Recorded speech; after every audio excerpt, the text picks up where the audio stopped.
नमस्कार। राजा दियोदास की कथा आगे का अध्याय।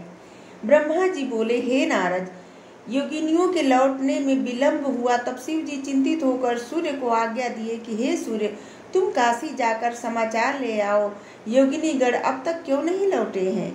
इसके साथ ही तुम किसी उपाय द्वारा राजा दियोदास के धर्म को नष्ट भी करने का प्रयत्न करना, जिससे वह राज्यहीन हो जाए। परंतु यह ध्यान रखना, राजा दियोदास परम धार्मिक है, उसकी किसी प्रकार अप्रतिष्ठा नहीं होने पाए।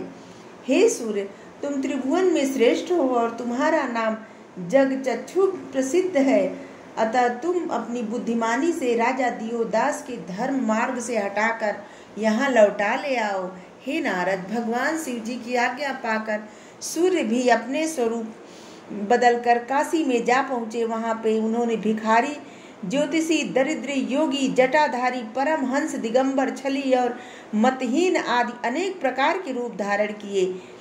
कहीं उन्होंने इंद्रजाल को फैलाया, कहीं ब्रह्म ज्ञान को प्रकट किया, कहीं वेद के विरुद्ध प्रचार किया, कहीं मीमांसा शास्त्र की व्याख्या की, कहीं ब्राह्मण बने, कहीं राजकुमार हुए, कहीं सर्वज्ञाता बने, कहीं अपने ही तत्वज्ञानी के रूप में प्रकट किया। परंतु तो भी वो राजा दियोदास के राज्य में किसी भी प्रकार किसी को भी अधर्मी न बना सके। इस प्रकार जब वह 1 वर्ष बीत गया, उनके लिए कुछ भी न हो सका, तो उन्होंने मन में विचार किया कि मेरा यहाँ आकर कुछ भी वश नहीं चला। अब यदि मैं विफल मनोरथ के साथ शिव भगवान के पास लौटूं, तो मुझे अपने क्रोध से भस्म कर डालेंगे। उस समय ब्रह्मा जी और विष्णु जी भी मुझे बचा नहीं सकेंगे। इसलिए मुझे यही उचित है कि मैं शिव जी की आज्ञा का उल्लंघन के पाप से बचने के लिए यही काशी में रह जाऊं। काशी शिव जी का स्वरूप है, इसके सेवन का बड़ा धर्म कहा गया है। इसलिए मुझे सब ओर से अपना मन हटाकर यही निवास करना चाहिए। हे नारद, इसके बाद सूर्य ने यह विचार किया कि शिव जी की आज्ञा का पालन करना मेरा धर्म था। उसे पालन करने में असमर्थ रहने के कारण मुझे पाप लग सकता है, इसलिए उचित यही है कि मैं यहाँ से लौटकर नहीं जाऊँ। धर्म के विपरीत अर्थ और काम का सेवन यही करना चाहिए। कुछ लोग यह कहते हैं कि अर्थ की रक्षा करना अथवा धर्म, यह उचित नहीं है, क्योंकि राजा हरिश्चंद्र, कुश तथा ययाति ने धर्म की रक्षा के लिए अर्थ को त्याग दिया था। दधीची तथा राजा शिव ने भी धर्म को न छोड़ते हुए अपने शरीर को त्याग देना स्वीकार किया था, जिसके कारण उन्हें मोक्ष पद प्राप्त हुआ था। इसके साथ ही राजा बलि, विरोचन तथा प्रहलाद ने भी धर्म की रक्षा के लिए दुख उठाए। अतः सबको त्याग कर धर्म की रक्षा करना ही उचित है। काशी सेवन करने से बढ़कर और कोई धर्म नहीं है। हे नारद, इस प्रकार निश्चय करके सूर्य ने 12 शरीर धारण किए और उन सब शरीरों द्वारा वही काशी में स्थित हो गए। वे 12 सूर्य सेवा करने पर मनुष्यों की संपूर्ण मनोकामना सिद्ध हो जाती है। उनके नाम इस प्रकार हैं। पहले सूर्य लोलार्क नाम से 80 संगम पर स्थित है। वह स्थान सब तीर्थयात्रियों के लिए शिरोमणि माना जाता है। दूसरे सूर्य उत्तरार्क नाम के स्थान पर उपस्थित है, जहाँ पहले राजा प्रियव्रत ने स्त्री का शरीर पाकर तपस्या की थी और शिव गिरजा के वरदान पाकर अंत में गिरजा की सखी बन गए थे। उसी स्थान पर एक बकरी ने राजकन्या के रूप में जन्म लेकर मुक्ति प्राप्त की थी। वे भी अपने भक्तों को उत्तम फल प्रदान करने वाले थे। तीसरे सूर्य आदित्य नाम से सांबपुर में उपस्थित हैं। वहाँ सांब का कुष्ठ रोग दूर हुआ था। सांब कृष्ण भगवान जी के पुत्र थे।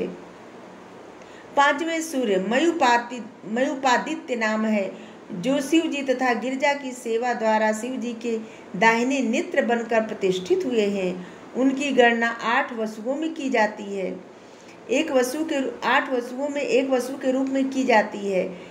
6ठे सूर्य खगोलादित्य के नाम से प्रसिद्ध है। जिस समय कद्र तथा बिनता के विवाद हुआ तथा उनमें बिनता हार कर कद्र की सेविका बनी थी, उसी समय उसकी माता की दुरावस्था को देखकर गरुड़ को अत्यंत कष्ट हुआ।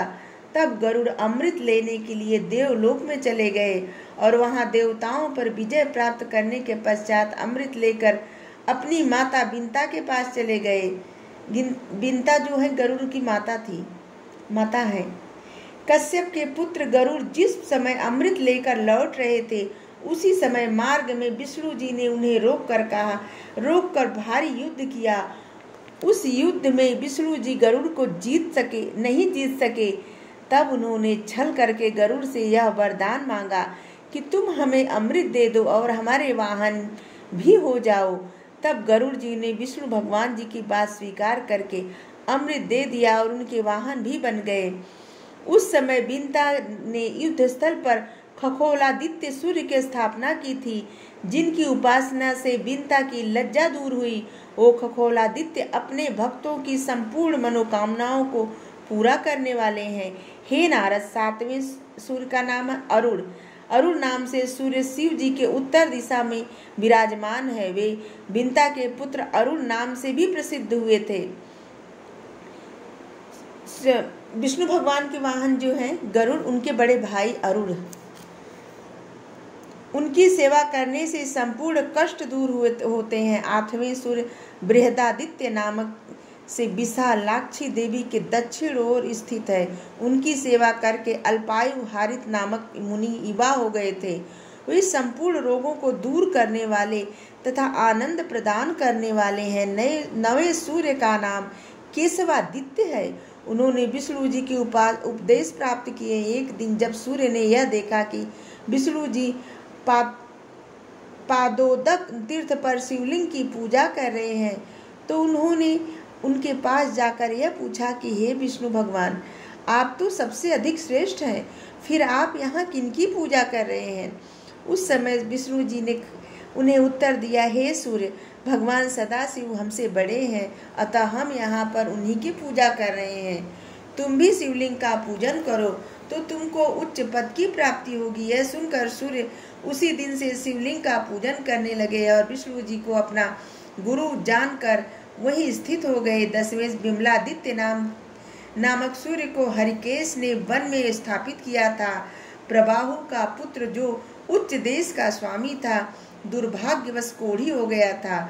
तब वह अपने स्त्री, पुत्र, घर बार आदि को छोड़कर काशी चला गया और वहीं पर विमलादित्य सूर्य की पूजा करके अच्छा हो गया। तभी से वे सूर्य कुष्ठ रोग दूर करने के लिए विशेष रूप से प्रसिद्ध है। हे नारद, 11वें सूर्य का नाम कनकादित्य है। वे भगवान विश्वनाथ के दक्षिण की ओर स्थित हैं। वे प्रतिदिन गंगा की स्तुति किया करते हैं, इसी से उनका मुख गंगा की ओर है। 12वें सूर्य यमादित्य नामक सूर्य उस स्थान पर स्थित है जहाँ बैठकर यमराज ने कठिन तपस्या की थी। उनके दर्शन से यमपुर नहीं जाना पड़ता। उनकी स्थापना स्वयं यमराज ने की थी। जो मनुष्य चतुर्दशी के दिन भैरी नक्षत्र में उस स्थान पर जाके श्राद्ध करते हैं,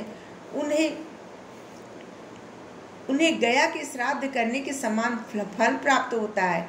हे नारद, काशी में स्थित 12वां सूर्य, जब सूर्य भगवान अपनी दियोदास की परीक्षा लेने में असफल हुए, उनको हराने में असफल हुए, तब उन्होंने यही 12 रूप धारण करके काशी में रुक गए।